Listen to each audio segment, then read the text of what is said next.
Direction करना बहुत difficult है। उससे ज़्यादा डिफिकल्ट हो जाता है जब आप डायरेक्टर भी हैं और आप एक्टर भी हैं, और उससे ज़्यादा और डिफिकल्ट हो जाता है जब आप एक्टर, डायरेक्टर और प्रोड्यूसर भी हैं एक प्रोजेक्ट के। और ये मैं आपको बता दूं, हम सब इस दौर से गुजरे हैं। जब ये फिल्म बन रही थी उस वक्त कोविड अपने पीक पर था। ये अब नहीं बनी है, ये पिछले साल की शूटिंग है। तो सारे प्रोटोकॉल्स को फॉलो करना और कोविड को झेलना और उसमें प्रोड्यूस भी करना, डायरेक्ट भी करना, एक्ट भी करना, तो ज़रूर कोई खास बात रही होगी स्क्रिप्ट में जो ये रिस्क लिया गया। तो मैं इन्हीं से पूछना चाहूँगा या ये खुद ही बोलें कि ऐसी क्या बात थी स्क्रिप्ट में। कोई भी चीज़ बनाने के लिए कुछ इंस्पिरेशन चाहिए। और जब मैंने ये स्क्रिप्ट सुनी, एक्चुअली ये स्क्रिप्ट मैंने 2 साल पहले सुनी थी, 2-2.5 साल पहले। एंड जब संदीप और आमिल ने मुझे ये स्क्रिप्ट सुनाई तो मुझे लगा कि इसमें कुछ चेंजेस करने चाहिए। और मैंने उनको सजेस्ट किया कि ये चेंजेस करके मिलते हैं। उसके बाद 1.5-2 साल हम भूल गए, लॉकडाउन में बैठे थे। और फिर मुझे याद आया कि यार वो एक स्क्रिप्ट बहुत अच्छा था, इन्होंने चेंजेस किए हैं कि नहीं किए। तो इन्हें बुलाया गया और इन्होंने वो चेंजेस काफ़ी किए हुए थे। तो स्क्रिप्ट बहुत इंस्पायरिंग हुई। और जैसा कि रोहित ने कहा भी कि it is based on true incidents, basically one incident, लेकिन कुछ चीज़ें ड्रामेटाइज भी की जाती हैं। तो I really wanted to make this film then. And फिर उसके बाद हमने और सब्जेक्ट पे काम किया। अब वो इतना अच्छा शेप अप हो गया कि देन वी सेट के अभी शुरू कर देते। तो महीने भर में, आई थिंक लॉकडाउन में, हमने ये फिल्म शुरू कर दी। And when I want to make a film, मुझे लगता है कि मैं कोई ऐसी फिल्में ढूंढता हूँ जो आसान रास्ते से ना जाती हूँ। तो बहुत मुश्किल था ये नए विजुअल्स क्रिएट करना, क्योंकि पिक्चर आसमान में, हवा में, बादलों में, फिर धरती पे। तो इट वाज वेरी एक्साइटिंग। जब स्क्रिप्ट आई तो एज एन एक्टर आपने सोचा या प्रोड्यूस करूंगा या एक्ट करूंगा, या पहले से था कि ये स्क्रिप्ट मैं ही डायरेक्ट करूंगा? ये स्क्रिप्ट मैं डायरेक्ट करूंगा। फिर उसके बाद मैंने सोचा एक्टर किसको ले, फिर मैंने सोचा अपने आप को ले लेता हूँ। फिर मैंने सोचा इसको प्रोड्यूस कौन करेगा, फिर बोला मैं ही कर लेता हूँ। अच्छा, ये इनकी पुरानी आदत है। जब हम लोगों ने राजू चाचा भी बनाई थी तो यही हुआ था, प्रोड्यूस कोई और करने वाला था। सडनली एक दिन हम सबको ऑफिस बुलाया गया आधी रात को एंड कहा कि ये फिल्म मैं प्रोड्यूस करूंगा। ये कई बार ऐसा करते हैं। तो ये पुरानी आदत है इनकी, कोई नई बात नहीं है। एंड अब आपके जो को पायलट हैं उनको स्टेज पे बुलाते हैं। Rakul, please come. जब पहला फोन आया होगा एडीएफ से, तब कोविड चल रहा था फॉर श्योर। ऐसी क्या बात है कि आपने बोला नहीं करते हैं चलो? और इनको सेट पे भी कोविड हो गया। हाँ, इनको सेट पे भी हुआ था। एक्चुअली मैं वेट कर रही थी कि कोई काम शुरू करे, so I jump to it and I start from the beginning. पहले कॉल आया, फिर मुझे स्टोरी के बारे में बताया गया, which I immediately, I think in a day I heard the script and I said I am doing this because it was so refreshing to hear something which you have not seen before. ऐसे visuals नहीं देखे गए, या ऐसा role, या ऐसी story, and specially when it's a true incident it always inspires you. So I said let's do this.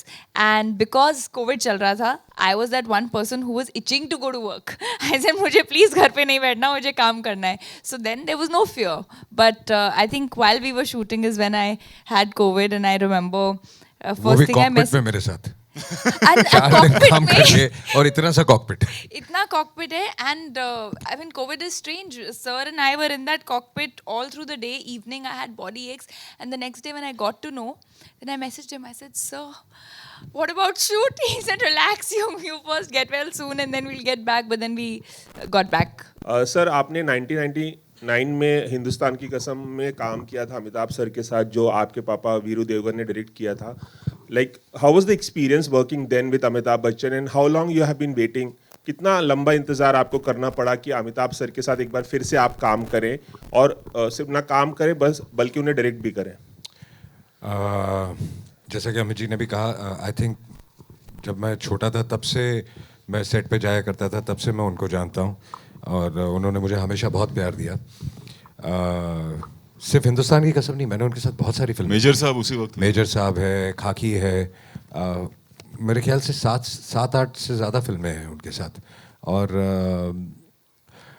I think उनके बारे में कुछ कहना, आई थिंक बहुत ही क्लीशे जवाब होगा, क्योंकि उनसे ज़्यादा टैलेंटेड, अमेजिंग, प्रोफेशनल एक्टर मैंने हिंदुस्तान क्या, मुझे नहीं लगता कि कोई दुनिया में भी होगा इस उम्र में जिस डेडिकेशन के साथ वो काम करते हैं, जिस एनर्जी के साथ वो काम करते हैं, चाहे उनकी शरीर में या मेंटली कोई भी तकलीफ हो, जब वो सेट पे आते हैं तो सब भूल चुके होते हैं। मैं जब भी उनको देखता हूँ तो मुझे ऐसे लगता है कि उनसे कुछ ना कुछ सीखने को ही मिलता है और एक ऐसी इंस्पिरेशन मिलती है जिसकी वजह से हम और बेटर काम कर सकते हैं। So he is a legend. In the trailer, there's a dialogue कि some days I love my job and some days I hate my job.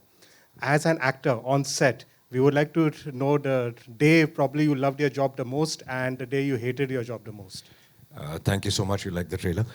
Yeah, I think ये सभी के साथ होता है. I think we all love our job, but कुछ दिन ऐसे होते हैं जिस दिन आप maybe you're mentally or physically under the weather or something. उस दिन आपको ऐसे लगता है कि यार आज मैं काम पे नहीं जाऊँ. You hate your job. So आपके साथ कभी ऐसा हुआ कि यार आज अगर एक छुट्टी मिल जाए तो? सर कल ही हो रहा था, सोच रहा था आज छुट्टी मार लूँ। तो फिर क्यों आए आप?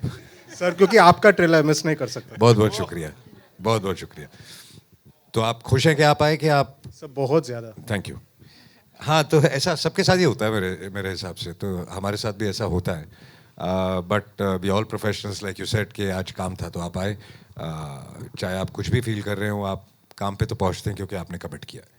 Rakul, you have shared screen space with the superstar in De De Pyar De, and now you are being directed by him. Was there any kind of, while being directed by him, was there like any kind of reservation that this time he's the boss on set and probably I have to be more on my toes since he is the captain of the ship? Well, I think it was only more easier because I had known Sir before and I had worked with him, and Sir always makes the other person feel very comfortable, and I think that's his biggest quality. Even when I remember it was my first day on De De Pyar De, that time I had jitters, so he just made me he just keeps the entire environment very light on set. And now obviously I had that familiarity, but I got to see the technical brilliance of his on set, and I just couldn't believe how someone can don multiple hats at the same time, like someone was mentioning before, to shoot and then to go and check that shot and then set up everything, set up the cameras, and then finally get into the costume and come and shoot and then go back and check. So it's just a lot of concentration and a lot of focus that's required, and it was very inspiring to see him do that. I learned a lot in the process. I don't think there was anything difficult, but there was a lot of learning in the process. Would you like to tell us kiski real I story and think why shot in Hyderabad? I think towards release we'll talk about that. Okay. It was shot in Hyderabad because we had to some portions were shot in Hyderabad, some portions were shot in Mumbai. That's because we had to put up sets and things like this. And COVID के situation में I think उस वक्त अगर एक studio में और एक जगह सब isolate करके एक ही होटल में अगर रहते तो I think it was much safer कि कोई travel नहीं कर रहा, कोई घर नहीं जा रहा है, तो that was the main idea of shooting that.